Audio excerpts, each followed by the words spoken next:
एक गांव में शंकर नाम का एक युवक अपने बूढ़े बाप के साथ रहता था। खेती करने के लिए उनके पास जमीन नहीं थी, इसीलिए वे गांव के जमींदार के यहाँ नौकरी करते थे। वहाँ काम करते करते शंकर को जमींदार की बेटी से प्रेम हो गया। एक दिन उसने अपने पिता से कहा, पिताजी, मैं जमींदार की बेटी राधा से प्रेम करता हूँ। राधा भी मुझे चाहती है। आप जमींदार से हमारे विवाह की बात करें। ये सुनते ही पिता के तो होश ही उड़ गए। उन्होंने शंकर को समझाते हुए कहा, बेटा, वो लोग बहुत अमीर हैं, हम उनके यहाँ नौकरी करते हैं। कहाँ वो और कहाँ हम। तुमने ये बात सोची भी कैसे? अगर जमींदार को इसकी भनक भी हो गई तो वह हम दोनों को मरवा देगा। शंकर बोला, पिताजी, मैं राधा से बहुत प्रेम करता हूँ। अगर मैं विवाह करूँगा तो सिर्फ राधा से, वरना मैं जिंदगी भर कुंवारा रहूँगा। बेटे की ये जिद सुनकर पिता ने कहा, ठीक है, अगर तुम्हारी यही जिद है तो तुम्हें पहले इस काबिल बनना होगा कि मैं तुम्हारे लिए जमींदार की लड़की का हाथ मांग सकूं। शंकर ने कहा, ठीक है पिताजी, मैं कल ही शहर जाकर खूब सारा धन कमाकर लेकर आऊंगा। अगली सुबह होते ही शंकर अपने पिता का आशीर्वाद लेकर शहर के लिए रवाना हो गया। चलते चलते वह एक जंगल में पहुंचा। तब तक रात हो गई थी। शंकर के लिए अब रास्ता तलाश करना मुश्किल हो रहा था। भूख और नींद ने भी उसे घेर लिया था। भूख तो उसने जंगली फल खाकर शांत कर लिया, मगर रात कहाँ गुजारा जाए ये सोच रहा था, क्योंकि जंगल में जंगली जानवरों की डरावनी आवाजें भी आ रही थी। वो डर भी रहा था। जंगल में रात बिताने के लिए वो सुरक्षित जगह की तलाश कर ही रहा था कि तभी उसकी नजर दूर टिमटिमाती हुई रोशनी पर पड़ी। रोशनी देखकर उसकी जान में जान आई। वह अपने तेज कदमों से अपनी किस्मत आजमाने के लिए उस तरफ चल पड़ा। थोड़ी देर बाद वो उस रोशनी के करीब जा पहुंचा तो उसने देखा कि वहां एक खंडहर नुमा घर है। शंकर अंदर चला गया तो उसने देखा कि एक बूढ़ा आदमी आग जलाकर बैठा है।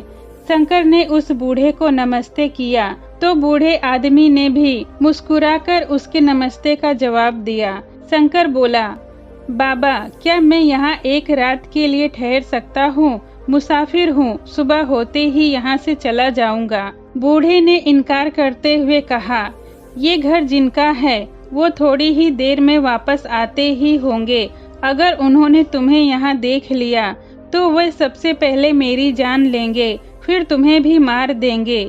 शंकर ने कहा, बाबा, वो लोग कौन हैं? बूढ़े ने उत्तर दिया, वे सब डाकू हैं।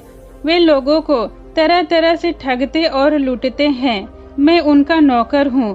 शंकर बोला, कोई बात नहीं, अगर वे डाकू हैं तो, लेकिन मैं यहीं रात गुजारूंगा, क्योंकि मैं बाहर जंगल में रात नहीं गुजार सकता। शंकर उस बूढ़े के करीब बैठ गया। उसका ये अंदाज देखकर बूढ़ा बोला, अगर तुम यहाँ ठहरना चाहते हो तो अपनी ही जिम्मेदारी पर ठहरना। मैं तुम्हें यहाँ ठहरने की अनुमति हरगिज नहीं दे सकता। शंकर ने कहा, ठीक है बाबा। फिर उसने करीब पड़ी एक चादर ओढ़ी और पास ही की चारपाई पर जाकर लेट गया। अभी वह नींद में नहीं सोया था कि उस घर के मालिक आ गए। उन लोगों ने जब अपने घर में एक नौजवान को सोते हुए देखा तो गुस्से में उस बूढ़े से पूछा कि ये कौन है। बूढ़े ने कहा, मैंने तो इसे कई बार यहाँ से जाने के लिए कहा, मगर ये बहुत जिद्दी है, नहीं माना और यहाँ सो गया। डाकुओं के सरदार ने पूछा, क्या इसके पास कोई सामान है या फिर रुपए पैसे? बूढ़े ने कहा, मैंने तो इसके पास कुछ भी नहीं देखा, खाली हाथ ही आया था। शकल से ही कंगाल लग रहा है। सभी डाकू आपस में बातचीत करने लगे कि लड़के के साथ क्या किया जाए। ये हमारा ठिकाना जान चुका है, कहीं वापस जाकर किसी को बता दिया तो हम पकड़े जाएंगे। तभी एक डाकू ने सलाह दी कि क्यों न इसे जान से मार दिया जाए।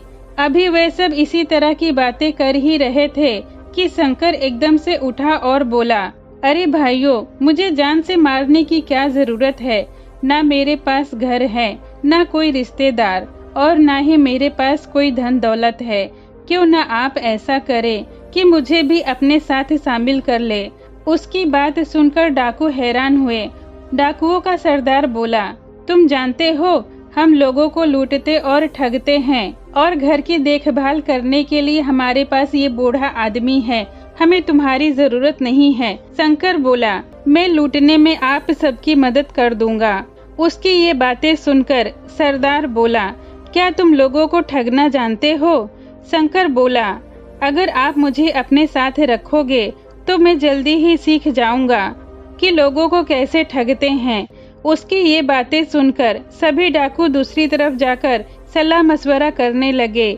फिर डाकुओं का सरदार शंकर के करीब आया और बोला, ठीक है नौजवान, लेकिन तुम्हें पहले एक इम्तिहान देना होगा।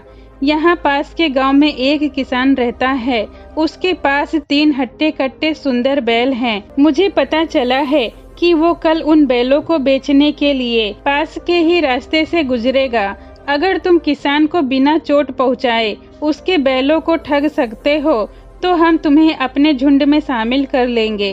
शंकर ने हामी भर ली और कहा कि मैं ये काम कर सकता हूँ, अगर आप मुझे अपना ये जूता दे दो तो। सरदार ने बहुत ही सुंदर जूते पहने थे। सरदार ने कहा, इसमें कौन सी बड़ी बात है, ये लो जूते। अगली सुबह सभी डाकू शंकर को साथ में लेकर उसी रास्ते पर जा पहुँचे जहाँ से वो किसान अपने बैलों को लेकर जाने वाला था। शंकर ने सभी डाकुओं को छिपने के लिए कहा और खुद जो सरदार का जूता लिया था, एक जूता किसान के रास्ते पर फेंक दिया और खुद भी झाड़ियों में छिप कर बैठ गया। अब सभी किसान के वहां आने का इंतजार करने लगे। थोड़ी देर बाद जब किसान उस रास्ते से गुजरा तो उसने देखा रास्ते के बीचों बीच में एक खूबसूरत जूता पड़ा है। जूता देखकर किसान को लालच आ गया। उसने अपने आप से कहा, अरे ये जूता तो बड़ा ही सुंदर है, क्यों ना मैं इसे उठाकर ले जाऊं। फिर किसान ने उस जूते को उठा लिया, मगर वो तो एक ही पांव का जूता था। उसने इधर उधर दूसरे जूते को ढूंढा, मगर दूसरा जूता ना मिला, तो उसने उस जूते को वहीं छोड़ दिया और आगे बढ़ गया। अब शंकर ने वो जूता रास्ते से उठाया और किसान से छुप छुपाता झाड़ियों के बीच से होता हुआ किसान से आगे निकलकर रास्ते पर उसने अपना दूसरा जूता फेंक दिया और फिर खुद वहीं झाड़ियों में छुपकर बैठ गया।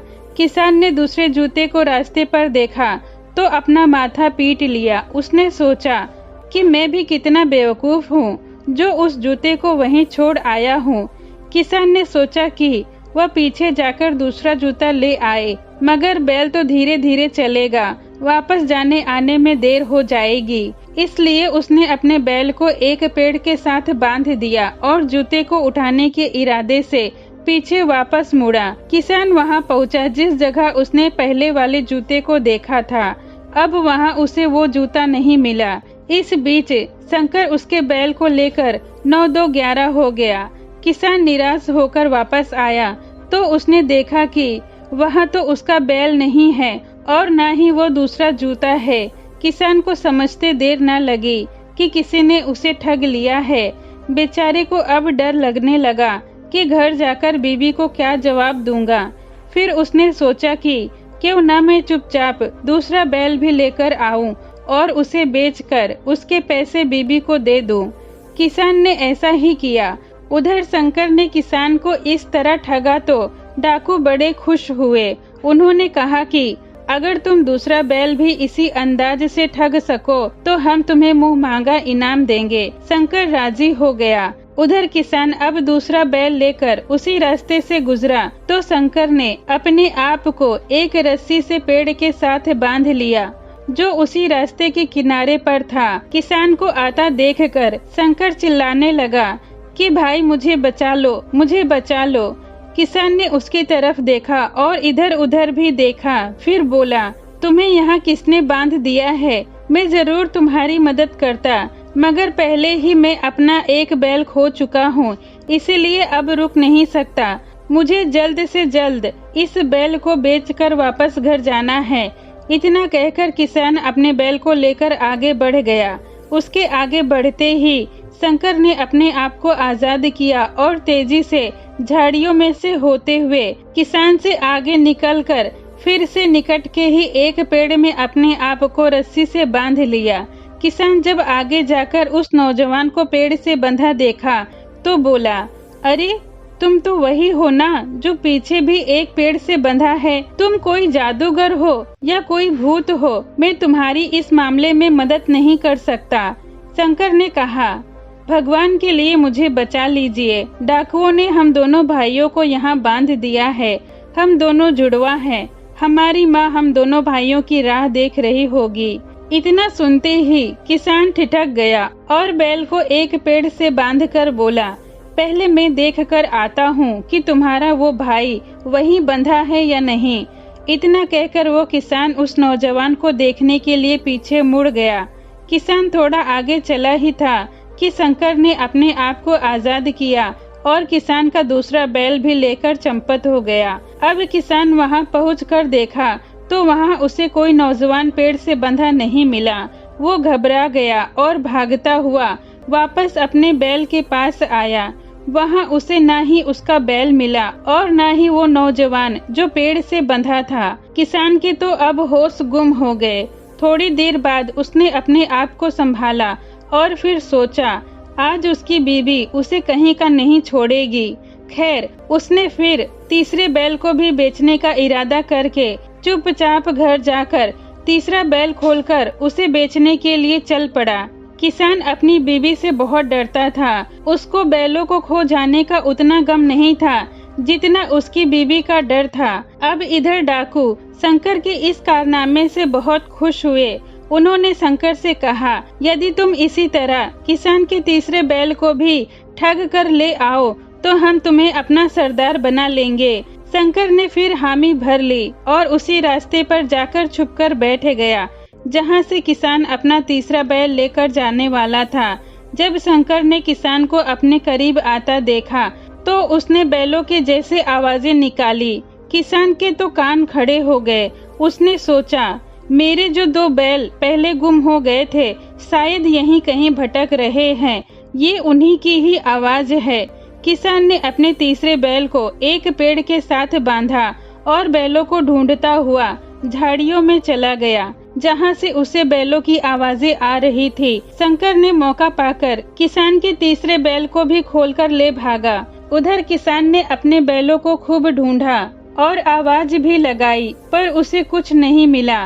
थक हारकर वहां वापस आया जहां उसने अपने तीसरे बैल को बांधा था, लेकिन वहां उसे उसका तीसरा बैल भी नहीं मिला।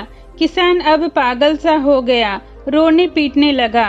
अब उसे घर जाते हुए भी डर लग रहा था क्योंकि उसे अब खतरा था कि उसकी बीवी यकीनन उसका सर फोड़ देगी। उधर डाकुओं को भी शंकर के इस अंदाज से ठगी करने के तरीके से डर लगने लगा था। उन्होंने उसे अपना सरदार तो मान लिया मगर मन ही मन उससे जान छुड़ाने की तरकीबें भी सोचने लगे। 6-7 दिन बाद ही सभी डाकू अपने किसी काम को अंजाम देने के लिए घर से निकले तो शंकर उनके साथ नहीं गया। उसने अपने पेट में दर्द होने का बहाना बनाकर घर पर ही रुक गया। जब डाकू वहां से चले गए तो शंकर ने पहले तो किसान के तीनों बैलों को खोला और उन्हें हाँकते हुए किसान के घर ले गया। उसने उन तीनों बैलों को किसान के घर के पास छोड़कर उसके घर का दरवाजा खटखटाया और एक पेड़ के पास छुपकर देखने लगा। किसान ने जब दरवाजा खोला तो उसके तीनों बैल सामने ही मिले। वो खुशी से रोते हुए कहने लगा, भगवान तेरा लाख लाख शुक्र है जो तुमने मेरे तीनों बैल वापस कर दिए। किसान को खुश देखकर शंकर ने राहत की सांस ली और जंगल से होते हुए डाकुओं के ठिकाने पर जा पहुंचा और वहां से डाकुओं के कीमती सामान एक बोरी में भरकर डाकुओं का एक घोड़ा लेकर उस पर बोरी को रखा और खुद भी सवार होकर अपने गांव के लिए चल दिया। जब डाकू वापस आए तो उन्होंने देखा न ही वहां शंकर है और न ही वहां उनके कीमती सामान है, लेकिन डाकुओं ने अपने सामान की परवाह न की और न ही शंकर का पीछा किया, बल्कि उन्होंने चैन की सांस ली, क्योंकि उनका इतने खतरनाक ठग से जान जो छूट गई थी। उधर शंकर जब अपने घर पहुंचा तो उसका बूढ़ा बाप इतनी कीमती सामान देखकर हैरान हो गया। उसने शंकर से पूछा, तुमने इतनी जल्दी इतना धन कैसे कमा लिया? तब शंकर ने अपनी सारी कहानी सच सच अपने पिता के सामने बयां कर दी। फिर शंकर ने अपने घर में सारा सामान सही जगह पर रख दिया। शंकर के बूढ़े बाप ने उससे पूछा कि अब तुम क्या काम करोगे? शंकर ने कहा, अभी तो बहुत धन है हमारे पास, जब जरूरत पड़ेगी तो कुछ रुपयों से एक व्यापार करने की सोच रहा हूँ। लेकिन अब आप जमींदार के पास जाकर उनकी बेटी का हाथ मेरे लिए मांगो। बूढ़े बाप ने कहा, तू पागल हो गया है? क्या जवाब दूंगा जब वो मुझसे पूछेंगे कि तुम्हारा लड़का क्या काम करता है? तो क्या मैं उन्हें कहूँगा कि मेरा लड़का चोरी करता है, लोगों को ठगता है? मुझ में इतनी हिम्मत नहीं है कि मैं जमींदार से ये सब बातें करूं। तुम्हारी अक्ल तो घास चरने गई है। तुम जानते हो ना कि जमींदार कितने इज्जतदार आदमी हैं। बूढ़े बाप ने शंकर को खूब समझाया, लेकिन शंकर नहीं माना। उसकी जिद के आगे बूढ़ा बाप हार गया और वह शंकर की शादी की बात करने के लिए जमींदार के पास गया। हवेली में पहुंचकर वो सीधा जमींदार के पैरों में गिरकर रोने लगा। जमींदार ने कहा, आप ऐसा ना करें, पहले बताएं तो सही क्या बात है, ताकि मैं आपकी मदद कर सकूं। बूढ़े ने कहा, साहब मेरा बेटा नादान है, आप उसकी जान बख्श दें तो मैं कुछ कहूं। जमींदार बोले, कहो तो सही। बूढ़े ने फिर डरते डरते कहा, साहब वह आपकी बेटी से शादी करना चाहता है। बूढ़े की बात सुनकर जमींदार के चेहरे का रंग बदल गया। फिर उसने अपने गुस्से को दबाया और नरमी से पूछने लगा, अच्छा तो तुम्हारा बेटा कारोबार क्या करता है? बूढ़े ने साफ साफ बता दिया कि साहब वो एक बेहतरीन ठग है। उसके बाद बूढ़े ने शंकर की सारी कहानी जमींदार को सब सच सच बता दी। जमींदार सच्चाई सुनकर बहुत खुश हुआ और बोला, आप जाकर अपने बेटे से कहना, अगर वो अपने काम में इतना ही माहिर है तो मेरा घोड़ा मुझसे ठग कर दिखाए, मगर शर्त ये है कि जब मैं घोड़े पर सवार रहूं तभी वह घोड़ा मुझसे चुराए। अगर वो इस काम में कामयाब हुआ तो मैं अपनी बेटी की शादी उससे जरूर कर दूंगा। बूढ़े ने आकर अपने बेटे को सारी बात बता दी। अब शंकर अपने काम में जुट गया। उसने एक कमजोर और मरियल सा घोड़ा तलाश किया, जिसके लिए दौड़ना तो दूर की बात, चलना भी मुश्किल था। शंकर ने उस घोड़े को खूब सजाया संवारा और फिर उस मरियल घोड़े को एक गाड़ी के आगे जोड़ दिया। उसके बाद उसने एक ड्रम लेकर एक गरीब बुढ़िया को पैसे का लालच देकर उस ड्रम में बिठा दिया। फिर उसने उस ड्रम को घोड़ा गाड़ी में रख दिया। शंकर ने उस ड्रम में एक उंगली के बराबर सुराग कर दिया और बुढ़िया से बोला कि जब मैं दूसरी बार इस सुराग में उंगली डालूं तो तुम उस उंगली को मजबूती से पकड़ लेना और जब तक तुम्हें 100 रुपए न मिल जाएं, तब तक उस उंगली को मत छोड़ना, यही तुम्हारा इनाम होगा। बुढ़िया शंकर की बात सुनकर खुश हो गई। उसके बाद शंकर ने अपना वेश बदला और एक बूढ़े आदमी का भेष बनाया। शंकर ने ये पहले ही पता लगा लिया था कि जमींदार आज घोड़े पर सवार होकर किस रास्ते से गुजरने वाले हैं। शंकर भी अपनी घोड़ा गाड़ी लेकर उसी रास्ते के बीच एक ढलान पर खड़ा हो गया, क्योंकि मरियल घोड़ा चल ही नहीं पा रहा था। बूढ़े के वेश में शंकर जब अपनी घोड़ा गाड़ी को धक्के मारकर आगे बढ़ाता तो फिर गाड़ी वहीं लुढ़क कर वापस आ जाती। बूढ़ा घोड़ा गाड़ी को धक्का मार ही रहा था कि जमींदार अपने घोड़े पर सवार होकर वहां पहुंचा, मगर बूढ़े की घोड़ा गाड़ी ने रास्ता रोक रखा था। तब जमींदार ने कहा कि किसी को कहकर धक्का लगाकर हटाओ गाड़ी को रास्ते से। बूढ़े ने कहा, बेटा थोड़ी देर पहले एक नौजवान यहीं घूम रहा था। जब मैंने उसे धक्का लगाने के लिए कहा तो वो उधर चला गया। बूढ़े ने इशारे से बताया। जमींदार ने सोचा, कहीं ये नौजवान शंकर तो नहीं है। जमींदार ने फिर बूढ़े से कहा, क्या तुम्हें इनाम चाहिए? बूढ़े ने कहा, हाँ क्यों नहीं सरकार। तब जमींदार ने कहा, तुम ये देखकर आओ कि वो नौजवान कहाँ गया है। जमींदार मन ही मन उस नौजवान से डर रहा था कि कहीं वो मेरा घोड़ा ठग न ले जाए और मैं अपनी शर्त हार जाऊं। जमींदार ने उस बूढ़े से कहा, मैं तुम्हें अच्छा इनाम दूंगा। बूढ़े ने कहा, मुझे अफसोस है, मैं आपका ये काम नहीं कर सकता हूँ। जमींदार ने कहा, तुम मेरा काम क्यों नहीं कर सकते? बूढ़े ने उत्तर दिया, क्योंकि मैं तेल से भरा ड्रम दूसरे गांव ले जा रहा हूँ और इस ड्रम में एक छेद हो गया है। अब तेल को बचाने के लिए मैंने इसमें अपनी उंगली दे रखी है ताकि ये बंद रहे और तेल ना गिरे। जमींदार ने कहा, मैं तुम्हारे इस ड्रम में अपनी उंगली डालकर रखता हूँ, तुम उस नौजवान को तलाश करो। बूढ़े ने जैसे ही ड्रम से अपनी उंगली निकाली तो जमींदार ने उसमें अपनी उंगली डाल दी। बूढ़े ने कहा, मैं जल्दी से उस नौजवान को देखकर आता हूँ, इसलिए आपका घोड़ा लेकर जा रहा हूँ। जमींदार ने कहा, ठीक है, मगर घोड़े को छोड़ना मत, चाहे कुछ भी हो जाए। बूढ़े ने कहा, ठीक है, और वह जमींदार का घोड़ा लेकर वहाँ से खिसक गया। यहाँ अब जो जमींदार ने ड्रम में अपनी उंगली डाली तो अंदर बैठी बुढ़िया ने जमींदार की उंगली को जोर से पकड़ लिया। जमींदार ने घबराकर कहा, कौन है? अंदर से बुढ़िया की आवाज आई, ये तुम्हारी उंगली अब मैं तभी छोड़ूंगी जब तुम 100 रुपए इस ड्रम में डालोगे। तब जमींदार सब समझ गया और उसने ड्रम में 100 रुपए डाल दिए और अपनी उंगली को छुड़ाया। शंकर की इस ठगी की तारीफ करते हुए वो अपनी हवेली पहुंचा। दूसरे दिन शंकर सीना तानकर जमींदार के सामने आ पहुंचा और बोला, अब तो आप मान गए होंगे ना कि ठगी में मेरा कोई मुकाबला नहीं कर सकता। अब तो आपको अपनी बेटी का हाथ मेरे हाथ में देना ही होगा। जमींदार ने अपनी बेटी की शादी शंकर से करने की रजामंदी दे दी। दोनों की शादी हो गई। शादी के बाद शंकर ने घोड़ा जमींदार को लौटा दिया। अब उसने ठगी का काम छोड़कर अपना एक व्यापार शुरू कर दिया और सुकून की जिंदगी गुजारने लगा। तो दोस्तों, अगर आपको ये कहानी पसंद आई हो तो इस वीडियो को लाइक करें, मेरे चैनल को सब्सक्राइब करें। धन्यवाद।